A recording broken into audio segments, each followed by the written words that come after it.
Welcome back to By What Authority. I'm your host, Raymond, and today we're walking through one of the most misunderstood chapters in the Gospel. In Luke 17, I've titled this The Disciples' Path. Most people read this chapter like a collection of random sayings, a warning here, a forgiveness lesson there, a mustard seed, a servant, 10 lepers, a kingdom saying, then suddenly, end times. But when you slow down, when you follow Jesus' flow, when you listen to who he's talking to and why, Luke 17 becomes one of the clearest discipleship conversations Jesus ever had.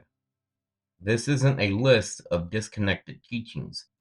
This is a path, a formation process, a shaping of the disciples' heart, posture, and focus. So today, we're going to walk through Luke 17, verses 1 through 37, as one unified message. And by the end, you'll see how every verse builds on the one before it. Let's begin. Now, in verses 1 through 2, don't be the stumbling block. Jesus starts with a warning, not to the crowds, not to the Pharisees, but to his disciples. He says, "It is impossible that offenses will not come. Woe to the one through whom they come." He's not talking about hurting someone's feelings. He's talking about causing someone to stumble in their faith. And here's the key. There are no children present. Little ones refers to believers, especially the vulnerable, the immature, the ones still growing. Jesus is saying, you carry influence, and influence carries responsibility. Don't let your life, your words, or your behavior become the reason someone else falls. Now, this is the weight of discipleship. This is the seriousness of representing Christ. And in verses 3 through 4, rebuke and forgive. Then Jesus shifts from influence to relationships. He says, if your brother sins, rebuke him. If he repents, forgive him. This is not permission to be harsh.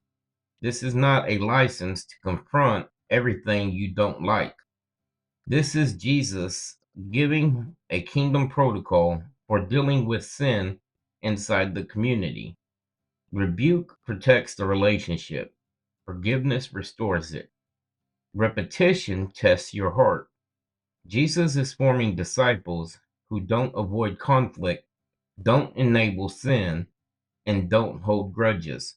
He's forming people who can speak truth and extend mercy again and again.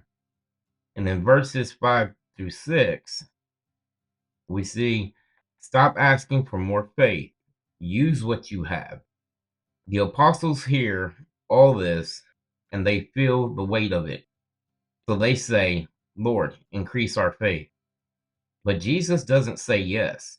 He doesn't say, good prayer. He doesn't say, let me give you more. He corrects them. If you had faith the size of a mustard seed, meaning you don't need more faith, you need to apply the faith you already have. The apostles wanted increase. Jesus wanted obedience. This is one of the most important corrections in the entire chapter.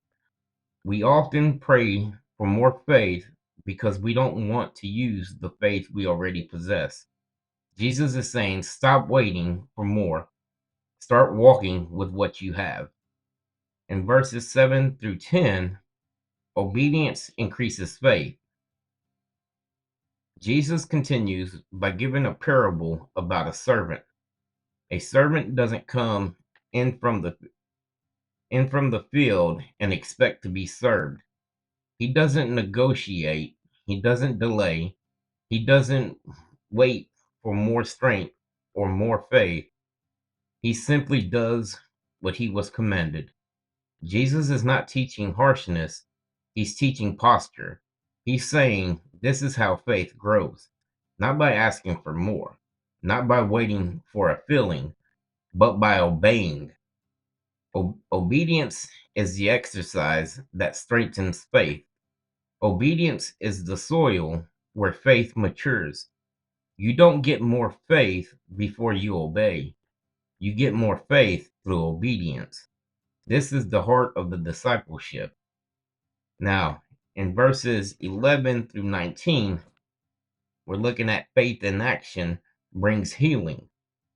Then Jesus shows what he just taught. 10 lepers cry out for mercy.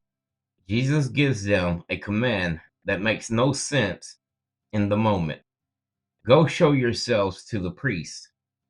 You only go to the priest after you're healed. But Jesus tells them to go now. And scripture says, as they went, they were cleansed.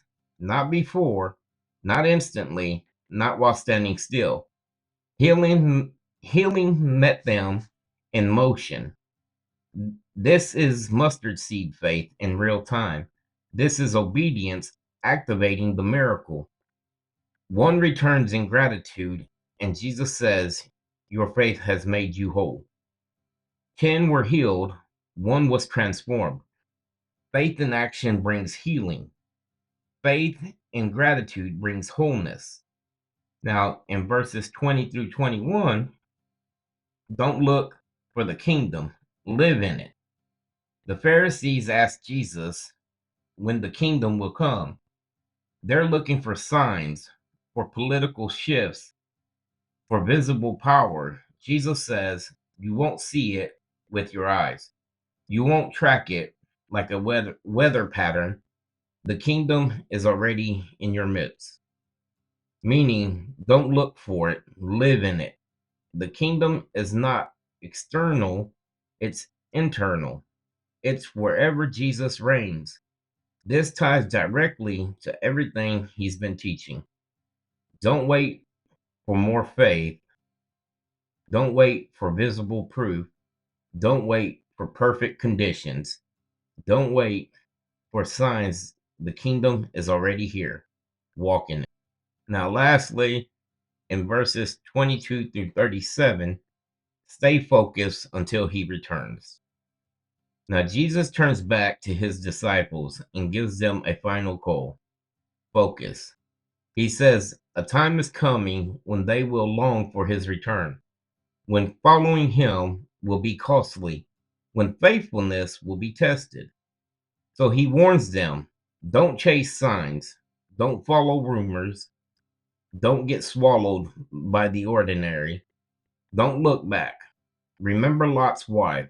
The danger in the last days is not wickedness, it's distraction. Noah's generation wasn't destroyed because they were building boats. Lot's generation wasn't destroyed because they were planting fields. They were destroyed because they were too distracted to notice God. Jesus is saying, stay awake, stay focused, stay faithful. Don't let the ordinary pull you away from the eternal. His coming will be sudden, unmistakable, and only those who remain undistracted will be ready. Proximity won't save you. Focus will. Faithfulness will. Obedience will. Now, Luke 17 is not a list of random teachings. It's the path of a disciple. Don't cause others to stumble. Rebuke and forgive. Use the faith you have. Obey, and your faith will grow. Act on what Jesus says, and healing will meet you on the road. Live in the kingdom now, and stay focused until he returns. Thank you for joining me on By What Authority. If this episode helped you see Jesus' words more clearly, share it with someone who's walking the path of discipleship with you. And as always, walk in the authority he gives. and the humility he requires.